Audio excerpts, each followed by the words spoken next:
कराची में dumper mafia बेलगाम हो चुका है। आए दिन डंपर ड्राइवर शहरियों को कुचल रहे हैं। इस हवाले से हमारे नुमाइंदे कफील अहमद ने शहरियों से बातचीत की है। आइए देखते हैं।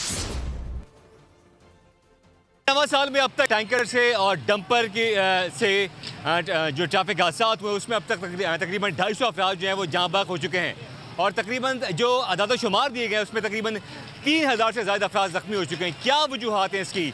मेरे साथ शहरी मौजूद हैं, उनसे बात करेंगे। अस्सलाम वालेकुम सर। ये जो वाटर टैंकर और ये डंपर से लोगों की हलाकत हो रही, क्या हल है? आप क्या समझते हैं क्या होना चाहिए? सर वाटर टैंकर और ये जो टैंकर हैं माफिया जो है इनको रात को निकलना चाहिए क्योंकि ट्रैफिक कम होगा। दूसरा ये है कि ये सरासर गलत हो रहा है और आए दिन ये हो रहा है वाक़यात। इसकी हुकूमत कोई रोकथाम नहीं कर रही है।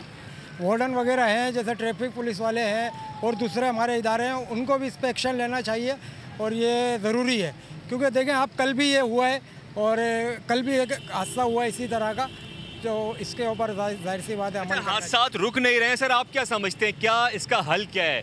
देखिए इसमें लोकल गवर्नमेंट को आना चाहिए और हकीकत ये है कि हमारे यहाँ कानून पे अमलदारी नहीं है। पूरी दुनिया के अंदर ये लॉ है कि रात 11 बजे से लेके और सुबह 6 बजे तक हैवी ट्रैफिक अलाउ होती है शहर के अंदर।